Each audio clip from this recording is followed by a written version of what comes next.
ਕਲਯੁਗ ਦੈਂਤ ਦੇ ਨਾਲ ਮਿਲਾਪ ਤੋਂ ਬਾਅਦ ਧੰਨ ਧੰਨ ਸ੍ਰੀ ਗੁਰੂ ਨਾਨਕ ਦੇਵ ਜੀ ਮਹਾਰਾਜ ਅੱਗੇ ਜਾ ਕੇ ਇੱਕ ਨਗਰ ਦੇ ਬਾਹਰ ਇੱਕ ਬ੍ਰਿਛ ਹੇਠਾਂ ਜਾ ਬੈਠੇ। ਪਿੰਡ ਦੇ ਇੱਕ ਡੂਮ ਨੇ ਆਪ ਜੀ ਤੋਂ ਕੁਝ ਖਰਾਇਤ ਮੰਗੀ। ਗੁਰੂ ਜੀ ਨੇ ਕਿਹਾ, ਇਸ ਬ੍ਰਿਛ ਦੇ ਮੁੱਢ ਪਾਸੋਂ ਜੋ ਜੀ ਕਰਦਾ ਹੈ ਉਹ ਲੈ ਲੈ। ਡੂਮ ਨੇ ਜਦ ਮੁੱਢ ਪਾਸ ਵੇਖਿਆ ਤਾਂ ਉਸ ਨੂੰ ਬਹੁਤ ਮੋਹਰਾਂ ਦਿਸੀਆਂ।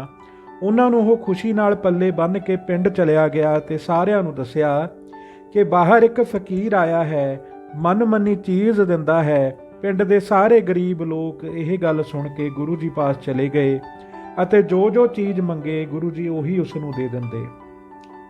ਇਸ ਤਰ੍ਹਾਂ ਸਾਰੇ ਦੇਸ਼ ਵਿੱਚ ਆਪ ਜੀ ਦਾ ਜਸ ਫੈਲ ਗਿਆ, ਜਿਸ ਨੂੰ ਸੁਣ ਕੇ ਉੱਥੋਂ ਦਾ ਰਾਜਾ ਵੀ ਆਣ ਹਾਜ਼ਰ ਹੋਇਆ। ਉਸਨੇ ਬੇਨਤੀ ਕੀਤੀ, ਮਹਾਰਾਜ ਮੈਨੂੰ ਉਪਦੇਸ਼ ਦੇ ਕੇ ਆਪਣਾ ਸਿੱਖ ਬਣਾ ਲਵੋ। ਗੁਰੂ ਜੀ ਨੇ ਕਿਹਾ, ਇਹ ਮਨੁੱਖਾ ਜਨਮ ਅਮੋਲਕ ਹੈ, ਇਸ ਨੂੰ ਕੌਡੀਆਂ ਦੇ ਭਾਅ ਨਹੀਂ ਗਵਾਉਣਾ ਚਾਹੀਦਾ। ਸੁੱਖ ਦੁੱਖ ਦੇ ਸਮੇਂ ਦਾ ਸਿਮਰਨ ਕਰੋ, ਧਰਮਸ਼ਾਲਾ ਬਣਾਓ, ਸਤਸੰਗ ਕਰਿਆ ਕਰੋ, ਵਿਕਾਰਾਂ ਨੂੰ ਮਨ ਤੋਂ ਦੂਰ ਕਰੋ, ਸ਼ੁੱਧ ਹਿਰਦੇ ਨਾਲ ਨਾਮ ਜਪੋ। ਇਹ ਉਪਦੇਸ਼ ਦੇ ਕੇ ਗੁਰੂ ਜੀ ਨੇ ਰਾਜੇ ਨੂੰ ਸਿੱਖ ਬਣਾਇਆ। ਇਸ ਤੋਂ ਬਾਅਦ ਸ੍ਰੀ ਗੁਰੂ ਨਾਨਕ ਦੇਵ ਜੀ ਮੁਨਾਫਿਕ ਦੇਸ਼ ਪਹੁੰਚੇ।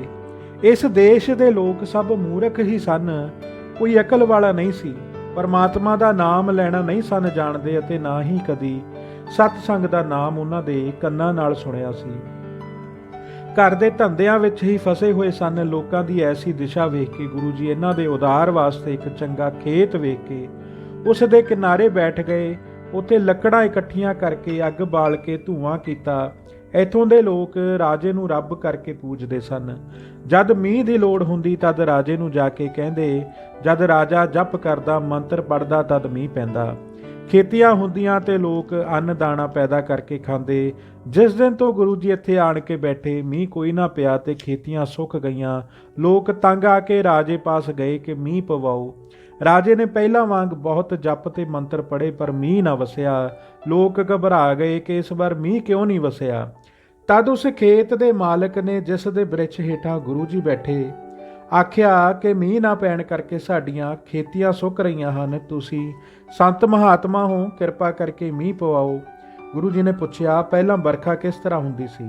ਤਦ ਕਿਸਾਨ ਨੇ ਸਾਰੀ ਗੱਲ ਸੁਣਾਈ ਕਿ ਇਸ ਤਰ੍ਹਾਂ ਸਾਡਾ ਰਾਜਾ ਮੰਤਰ ਪੜ੍ਹਦਾ ਸੀ ਤੇ ਮੀਂਹ ਪੈਂਦਾ ਸੀ, ਪਰ ਹੁਣ ਰਾਜੇ ਨੇ ਬਹੁਤ ਮੰਤਰ ਪੜ੍ਹੇ, ਮੀਂਹ ਬਿਲਕੁਲ ਨਹੀਂ ਪਿਆ। ਗੁਰੂ ਜੀ ਨੇ ਕਿਹਾ, ਹੁਣ ਤੁਸੀਂ ਪਰਮਾਤਮਾ ਅੱਗੇ ਬੇਨਤੀ ਕਰੋਗੇ ਤਾਂ ਮੀਂਹ ਪਵੇਗਾ। ਉਸਨੇ ਕਿਹਾ, ਜੀ ਅਸੀਂ ਤਾਂ ਪਰਮਾਤਮਾ ਦਾ ਨਾਮ ਹੀ ਕਦੇ ਨਹੀਂ ਸੁਣਿਆ ਤੇ ਬੇਨਤੀ ਕਿਸ ਅੱਗੇ ਕਰੀਏ?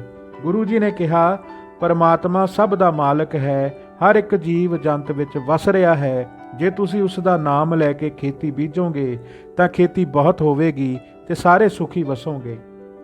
ਗੁਰੂ ਜੀ ਦੇ ਬਚਨ ਸੁਣ ਕੇ ਉਸ ਜ਼ਿਮੀਂਦਾਰ ਨੇ ਲੋਕਾਂ ਨੂੰ ਆਖਿਆ, ਬਾਹਰ ਇੱਕ ਸੰਤ ਬੈਠਾ ਹੈ, ਉਸ ਨੇ ਮੈਨੂੰ ਆਖਿਆ ਹੈ ਕਿ ਜੇਕਰ ਤੁਸੀਂ ਪਰਮਾਤਮਾ ਦਾ ਨਾਮ ਲੈ ਕੇ ਖੇਤੀ ਬੀਜੋਗੇ ਤਾਂ ਖੇਤੀ ਬਹੁਤ ਹੋਵੇਗੀ। ਲੋਕਾਂ ਨੇ ਕਿਹਾ, ਤੂੰ ਮੂਰਖ ਹੈ, ਭਲਾ ਵਰਖਾ ਤੋਂ ਬਿਨਾਂ ਕਦੇ ਖੇਤੀ ਹੋ ਸਕਦੀ ਹੈ?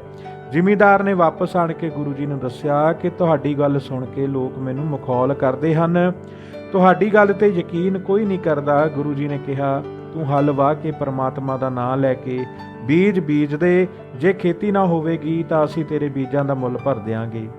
ਤਦ ਜ਼ਿਮੀਂਦਾਰ ਨੇ ਪਰਮਾਤਮਾ ਦਾ ਨਾਮ ਲੈ ਕੇ ਗੁਰੂ ਜੀ ਦੇ ਆਖੇ ਲੱਗ ਕੇ ਖੇਤੀ ਬੀਜ ਦਿੱਤੀ। ਥੋੜੇ ਦਿਨਾਂ ਵਿੱਚ ਹੀ ਖੇਤੀ ਉੱਗ ਖੜੀ ਹੋਈ ਤੇ ਲੋਕ ਇਹ ਵੇਖ ਕੇ ਗੁਰੂ ਜੀ ਉੱਤੇ ਸ਼ਰਧਾ ਲੈ ਆਏ। ਬਹੁਤ ਲੋਕ ਆਪ ਜੀ ਪਾਸ ਆਣ ਕੇ ਖੇਤੀ ਉਗਾਉਣ ਦੀ ਜੁਗਤੀ ਪੁੱਛਣ ਆ ਗਏ।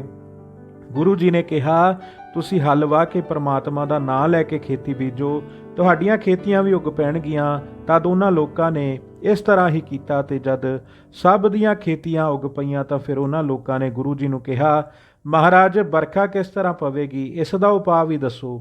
ਤਦ ਗੁਰੂ ਜੀ ਨੇ ਕਿਹਾ, ਤੁਸੀਂ ਤਿਹਾਵਲ ਦਾ ਕੜਾਹ ਪ੍ਰਸ਼ਾਦ ਕਰਕੇ ਸਾਰੇ ਇਕੱਠੇ ਹੋ ਕੇ ਪਰਮਾਤਮਾ ਅੱਗੇ ਮੀਂਹ ਪੈਣ ਵਾਸਤੇ ਬੇਨਤੀ ਕਰੋਗੇ ਤਾਂ ਮੀਂਹ ਪਵੇਗਾ। ਜਦ ਉਹਨਾਂ ਨੇ ਇਸ ਤਰ੍ਹਾਂ ਹੀ ਕੀਤਾ ਤਾਂ ਬਹੁਤ ਵਰਖਾ ਹੋਈ। ਗੁਰੂ ਜੀ ਦੀ ਮਹਿਮਾ ਸੁਣ ਕੇ ਰਾਜਾ ਬਹੁਤ ਭੇਟਾ ਲੈ ਕੇ ਗੁਰੂ ਜੀ ਪਾਸ ਹਾਜ਼ਰ ਹੋਇਆ। ਨਮਸਕਾਰ ਕਰਕੇ ਬੇਨਤੀ ਕੀਤੀ ਕਿ ਤੁਸੀਂ ਪੂਰਨ ਸੰਤ ਸਰਬ ਸ਼ਕਤੀਵਾਨ ਹੋ, ਮੈਨੂੰ ਉਪਦੇਸ਼ ਦਿਓ ਜਿਸ ਨਾਲ ਮੇਰਾ ਭਲਾ ਹੋਵੇ। ਅੱਗੇ ਤੋਂ ਜਿਸ ਤਰ੍ਹਾਂ ਤੁਸੀਂ ਆਗਿਆ ਕਰੋਗੇ ਉਸ ਤਰ੍ਹਾਂ ਪਰਮਾਤਮਾ ਨੂੰ ਮੰਨਿਆ ਕਰਾਂਗੇ।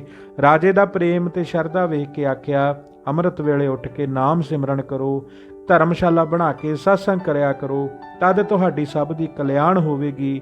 ਰਾਜੇ ਨੇ ਉਪਦੇਸ਼ ਲੈ ਕੇ ਆਪਣੇ ਰਾਜ ਵਿੱਚ ਲੋਕਾਂ ਨੂੰ ਪਰਮਾਤਮਾ ਦੇ ਸਿਮਰਨ ਵਿੱਚ ਲਾਇਆ, ਤਦ ਸਾਰੇ ਲੋਕ ਨਾਮ ਜਪਣ ਤੇ ਕੀਰਤਨ ਕਰਨ ਵਿੱਚ ਲੱਗ ਕੇ ਆਪਣਾ ਜਨਮ ਸਫਲਾ ਕਰਨ ਲੱਗੇ। ਇਸ ਤਰ੍ਹਾਂ ਸਭ ਨੂੰ ਉਪਦੇਸ਼ ਦੇ ਕੇ ਗੁਰੂ ਜੀ ਅੱਗੇ ਨੂੰ ਵਿਦਾ ਹੋ ਗਏ। ਮੁਨਾਫਿਕ ਦੇਸ਼ ਤੋਂ ਚੱਲ ਕੇ ਇੱਕ ਹੋਰ ਦੇਸ਼ ਵਿੱਚ ਪਹੁੰਚ ਗਏ। ਇੱਕ ਪਿੰਡ ਵੇਖ ਕੇ ਉਸ ਦੇ ਬਾਹਰ ਬਿਰਛ ਹੇਠਾਂ ਬੈਠ ਗਏ। ਪਿੰਡ ਵਾਸੀਆਂ ਨੇ ਅੰਨ ਜਲ ਨਾਲ ਆਪ ਜੀ ਦੀ ਬਹੁਤ ਸੇਵਾ ਕੀਤੀ। ਗੁਰੂ ਜੀ ਕੁਝ ਦਿਨ ਉੱਥੇ ਟਿਕੇ ਰਹੇ। ਇੱਕ ਦਿਨ ਜਦ ਨਗਰ ਵਾਸੀ ਆਪਣਾ ਸਮਾਨ ਚੁੱਕ ਕੇ ਪਰਿਵਾਰ ਨੂੰ ਲੈ ਕੇ ਉੱਥੋਂ ਕੂਚ ਕਰਨ ਲੱਗੇ ਤਾਂ ਗੁਰੂ ਜੀ ਨੇ ਪੁੱਛਿਆ, ਤੁਸੀਂ ਕਿੱਧਰ ਚੱਲੇ ਹੋ? ਉਹਨਾਂ ਨੇ ਦੱਸਿਆ, ਜੀ ਇਸ ਨਗਰ ਨੂੰ 6 ਮਹੀਨੇ ਪਿੱਛੋਂ ਅੱਗ ਲੱਗ ਜਾਂਦੀ ਹੈ। ਹੁਣ ਉਹ ਸਮਾਂ ਆ ਗਿਆ ਹੈ, ਇਸ ਕਰਕੇ ਅਸੀਂ 5-7 ਦਿਨ ਵਾਸਤੇ ਇੱਥੋਂ ਕੱਢ ਕੇ ਆਪਣਾ ਸਮਾਨ ਤੇ ਬਾਲ ਬੱਚਾ ਬਾਹਰ ਲੈ ਜਾਂਦੇ ਹਾਂ। ਜੇ ਤੁਸੀਂ ਵੀ ਸਾਡੇ ਨਾਲ ਚੱਲੋ ਤਾਂ ਬੜੀ ਕਿਰਪਾ ਹੋਵੇਗੀ। ਗੁਰੂ ਜੀ ਨੇ ਕਿਹਾ, ਜੇਕਰ ਤੁਸੀਂ ਸਾਡੀ ਸਿੱਖੀ ਧਾਰਨ ਕਰ ਲਵੋ ਅਤੇ ਸਤਨਾਮ ਦਾ ਜਾਪ ਜਪੋ ਤਾਂ ਫਿਰ ਕਦੇ ਤੁਹਾਡੇ ਘਰ ਨਹੀਂ ਸੜਨਗੇ। ਤਦ ਉਹ ਨਗਰ ਵਾਸੀ ਗੁਰੂ ਜੀ ਦਾ ਬਚਨ ਮੰਨ ਕੇ ਦੂਸਰੇ ਪਿੰਡ ਜਾਣ ਦੀ ਥਾਂ ਗੁਰੂ ਜੀ ਪਾਸ ਹੀ ਰਹੇ। ਜਦ ਨਗਰ ਨੂੰ ਅੱਗ ਲੱਗਣ ਦਾ ਦਿਨ ਆਇਆ ਤਾਂ ਇੱਕ ਬੜਾ ਭਿਆਨਕ ਰੂਪ ਦੈਂਤ ਆਇਆ। ਉਸ ਦੇ ਹੱਥ ਵਿੱਚ ਅੱਗ ਦਾ ਮੁਆਤਾ ਫੜਿਆ ਹੋਇਆ ਸੀ। ਉਸਨੇ ਲੋਕਾਂ ਨੂੰ ਕਿਹਾ, ਤੁਸੀਂ ਪਿੰਡ ਛੱਡ ਕੇ ਬਾਹਰ ਨਹੀਂ ਗਏ, ਯਾਦ ਰੱਖੋ ਮੈਂ ਤੁਹਾਨੂੰ ਸਾਰਿਆਂ ਨੂੰ ਸਾੜ ਦਿਆਂਗਾ। ਦੈਂਤ ਦੀ ਇਹ ਗੱਲ ਸੁਣ ਕੇ ਸਾਰੇ ਲੋਕ ਡਰ ਗਏ ਅਤੇ ਇੱਕ ਦੂਜੇ ਨੂੰ ਕਹਿਣ ਲੱਗੇ, ਅੱਗੇ ਤਾਂ ਘਰ ਸੜ ਜਾਣ ਦਾ ਹੀ ਡਰ ਸੀ, ਪਰ ਹੁਣ ਬਾਲ ਬੱਚੇ ਦੀਆਂ ਜਾਨਾਂ ਦਾ ਵੀ ਫਿਕਰ ਪੈ ਗਿਆ ਹੈ। ਸਾਨੂੰ ਇਹਨਾਂ ਸੰਤਾਂ ਨੇ ਨਹੀਂ ਜਾਣ ਦਿੱਤਾ, ਅਸੀਂ ਤਾਂ ਨਿਕਲ ਹੀ ਚੱਲੇ ਸਾਂ। ਗੁਰੂ ਜੀ ਨੇ ਜਦ ਲੋਕਾਂ ਨੂੰ ਇਸ ਤਰ੍ਹਾਂ ਭੈ ਭੀਤ ਵੇਖਿਆ ਤਾਂ ਆਪ ਜੀ ਨੇ ਉਸ ਦੈਂਤ ਵੱਲ ਟੇਢੀ ਨਜ਼ਰ ਕਰਕੇ ਵੇਖਿਆ। ਗੁਰੂ ਜੀ ਦੇ ਇਸ ਤਰ੍ਹਾਂ ਕਰੂਰ ਦ੍ਰਿਸ਼ਟੀ ਨਾਲ ਵੇਖਣ ਕਰਕੇ ਦੈਂਤ ਭਵਾਟਣੀ ਖਾ ਕੇ ਧਰਤੀ ਤੇ ਡਿੱਗ ਪਿਆ। ਤਦ ਗੁਰੂ ਜੀ ਨੇ ਉੱਠ ਕੇ ਆਪਣਾ ਚਰਨ ਉਸ ਦੇ ਸਿਰ ਉੱਤੇ ਲਾਇਆ, ਜਿਸ ਦੇ ਛੂਹਣ ਨਾਲ ਸਾਰੀ ਹੀ ਦੈਂਤ ਉੱਠ ਕੇ ਗੁਰੂ ਜੀ ਦੇ ਚਰਨਾਂ ਤੇ ਪੈ ਗਿਆ ਤੇ ਕਹਿਣ ਲੱਗਾ, ਮਹਾਰਾਜ ਮੇਰੇ ਅਪਰਾਧ ਬਖਸ਼ੋ, ਮੈਂ ਤੁਹਾਡਾ ਸੇਵਕ ਹਾਂ, ਜੋ ਹੁਕਮ ਕਰੋਗੇ ਸੋਈ ਮੰਨਾਂਗਾ। ਗੁਰੂ ਜੀ ਨੇ ਕਿਹਾ, ਜੇ ਇਸ ਨਗਰ ਵਿੱਚ ਧਰਮਸ਼ਾਲਾ ਬਣਾ ਕੇ ਸਤਨਾਮ ਦਾ ਸਿਮਰਨ ਕਰਿਆ ਕਰੇ ਅਤੇ ਇਸ ਨਗਰ ਵਾਸੀਆਂ ਨਾਲ ਮਿਲ ਕੇ ਕੀਰਤਨ ਕਰਿਆ ਕਰੇ ਅਤੇ ਆਪਣੇ ਸਿਰ ਤੇ ਪਾਣੀ ਢੋ ਕੇ ਸੰਗਤ ਦੀ ਸੇਵਾ ਕਰਿਆ ਕਰੇਗਾ ਤਾਂ ਤੇਰੀ ਗਤੀ ਹੋਵੇਗੀ। ਦੈਂਤ ਨੇ ਸਭ ਕੁਝ ਇਸ ਤਰ੍ਹਾਂ ਹੀ ਗੁਰੂ ਜੀ ਦੇ ਹੁਕਮ ਅਨੁਸਾਰ ਕਰ ਦਿੱਤਾ, ਜਿਸ ਨੂੰ ਵੇਖ ਕੇ ਪਿੰਡ ਦੇ ਲੋਕ ਬੜੇ ਹੈਰਾਨ ਹੋ ਕੇ ਕਹਿਣ ਲੱਗੇ, ਵੇਖੋ ਗੁਰੂ ਜੀ ਨੇ ਬਾਜ ਪਾਸੋਂ ਚਿੜੀ ਦੀ ਸੇਵਾ ਕਰਾਈ ਹੈ। ਉਪਰੰਤ ਗੁਰੂ ਜੀ ਇੱਥੋਂ ਉੱਠ ਕੇ ਇੱਕ ਹੋਰ ਨਗਰ ਦੇ ਬਾਹਰ ਸਮੁੰਦਰ ਦੇ ਕਿਨਾਰੇ ਜਾ ਬੈਠੇ। ਗੁਰੂ ਜੀ ਨੇ ਵੇਖਿਆ ਕਿ ਲੋਕ ਘਰ ਦਾ ਸਮਾਨ ਚੁੱਕ ਕੇ ਬਾਹਰ ਤੁਰੇ ਜਾ ਰਹੇ ਹਨ। ਗੁਰੂ ਜੀ ਨੇ ਪੁੱਛਿਆ, ਤੁਸੀਂ ਕਿੱਧਰ ਜਾ ਰਹੇ ਹੋ? ਨਗਰ ਕਿਉਂ ਛੱਡ ਚੱਲੇ ਹੋ? ਲੋਕਾਂ ਨੇ ਕਿਹਾ, ਸੰਤ ਜੀ ਇੱਥੇ ਹੁਣ ਹੀ ਸਮੁੰਦਰ ਦੀ ਛੱਲ ਆਉਣ ਵਾਲੀ ਹੈ, ਜੋ 6 ਮਹੀਨੇ ਪਿੱਛੋਂ ਆਉਂਦੀ ਹੈ ਤੇ ਸਭ ਕੁਝ ਰੋੜ ਕੇ ਲੈ ਜਾਂਦੀ ਹੈ। ਜਦ ਇਹ ਲੰਘ ਜਾਏਗੀ ਤਾਂ ਫਿਰ ਆਣ ਕੇ ਆਪਣੇ ਘਰ-ਬਾਰ ਉਸਾਰ ਕੇ ਵਸਾਂਗੇ। ਗੁਰੂ ਜੀ ਨੇ ਕਿਹਾ, ਤੁਸੀਂ ਸਤਨਾਮ ਦਾ ਜਾਪ ਜਪੋ ਤਾਂ ਤੁਹਾਡੇ ਘਰ ਸਮੁੰਦਰ ਨਹੀਂ ਰੋੜੇਗਾ। ਉਹਨਾਂ ਨੇ ਕਿਹਾ, ਅਸੀਂ ਤਾਂ ਹੁਣ ਤੁਰੇ ਜਾ ਰਹੇ ਹਾਂ, ਤੁਸੀਂ ਇੱਥੇ ਬੈਠੋ, ਜੋ ਸਾਡੇ ਘਰ ਬਣੇ ਰਹਿਣਗੇ ਤਾਂ ਅਸੀਂ ਤੁਹਾਡੇ ਸਿੱਖ ਬਣ ਕੇ ਉਪਦੇਸ਼ ਲਵਾਂਗੇ। ਜਦ ਸਮੇਂ ਸਿਰ ਸਮੁੰਦਰ ਦੀ ਛੱਲ ਆਈ ਤਾਂ ਉਹ ਗੁਰੂ ਜੀ ਦੇ ਚਰਨ ਪਰਸ ਕੇ ਪਿੱਛੇ ਹਟ ਗਈ। ਜਦ ਨਗਰ ਵਾਸੀਆਂ ਨੇ ਆਣ ਕੇ ਆਪੋ ਆਪਣੇ ਘਰ ਸਹੀ ਸਲਾਮਤ ਵੇਖੇ ਤਾਂ ਬੜੇ ਖੁਸ਼ ਹੋਏ। ਗੁਰੂ ਜੀ ਤੋਂ ਉਪਦੇਸ਼ ਲੈ ਕੇ ਸਤਨਾਮ ਦਾ ਜਾਪ ਜਪਣ ਲੱਗੇ। ਧੰਨ ਧੰਨ ਸ੍ਰੀ ਗੁਰੂ ਨਾਨਕ ਦੇਵ ਜੀ ਮਹਾਰਾਜ।